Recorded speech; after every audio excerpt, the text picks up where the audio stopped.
Congressional leaders are expected to meet with President Biden next week to discuss the debt ceiling. This comes as the deadline for defaulting on the nation's debt quickly approaches. The Senate Budget Committee held a hearing on Speaker Kevin McCarthy's House-approved debt limit bill just yesterday. Today, President Biden slammed the measure and Republicans' approach to handling the debt ceiling. Unfortunately, I won't say Republican because I think they're pretty well divided, but our MAGA Republicans in Congress are threatening to do all this progress by letting us, quote, default on the debt unless we agree to their demands. The two are totally unrelated. Whether you paid the debt or not doesn't have a damn thing to do with what your budget is. What your budget is, where you're going to spend money, how you're going to raise the money, what are you going to cut, what are you going to... They're two separate issues. And let's... Joining us now from Capitol Hill is CBS News congressional correspondent Scott MacFarlane. And that sound from the president, Scott, just coming to us here at CBS News, evidence of not only lawmakers are divided over how to deal with the debt ceiling, but there is this tension between Congress and the White House. And we heard President Biden there again refer to MAGA Republicans specifically, not saying all Republicans. So with all that, what can we expect out of next week's meeting over this? Well, there seems to be growing support, if not near universal support, for this meeting happening. A House Democrat this morning, a House Democrat from Virginia, says he is glad there's a meeting that's on the books for Tuesday. And here's the reality, and here's the reason why. With 25 days until this deadline for a possible default, two sides are miles apart and their feet are stuck in political quicksand despite all that distance.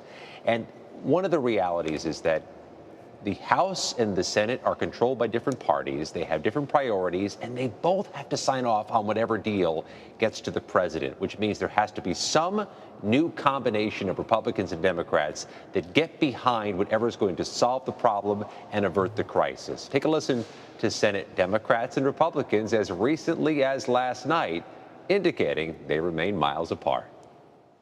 Democrats haven't threatened default unless Congress also passes gun control legislation or climate legislation, even though those are desperately needed policies with broad popular support.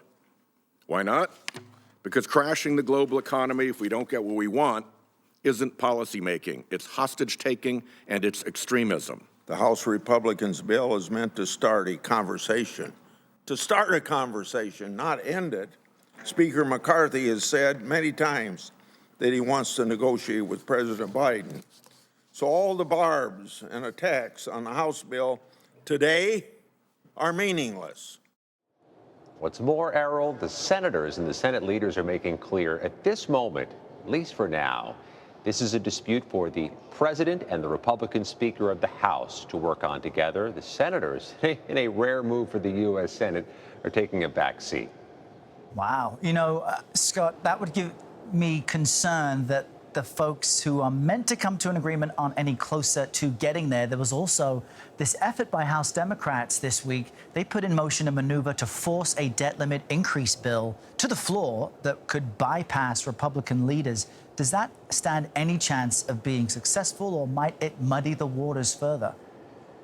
It stands a chance, but based on early estimates, it doesn't stand a terribly good chance. The House minority party has this set of parliamentary maneuvers they can execute to get a vote on a floor of the House that could pass legislation the majority is unwilling to pass on its own. But those tend to be long shot or lottery ticket type strategies.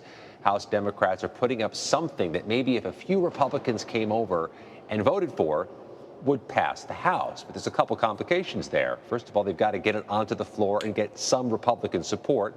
Tricky on a high-profile issue everybody's measuring and watching. But also, you might need more than just a few. Even though the margins are small in the U.S. House, it's possible you may need dozens of Republicans to come over to give each other political cover for such a tenuous political decision, which makes the bar even higher for success. In summary, oy vey. Scott MacFarlane on Capitol Hill. Thanks for the update. Appreciate it. Thank you.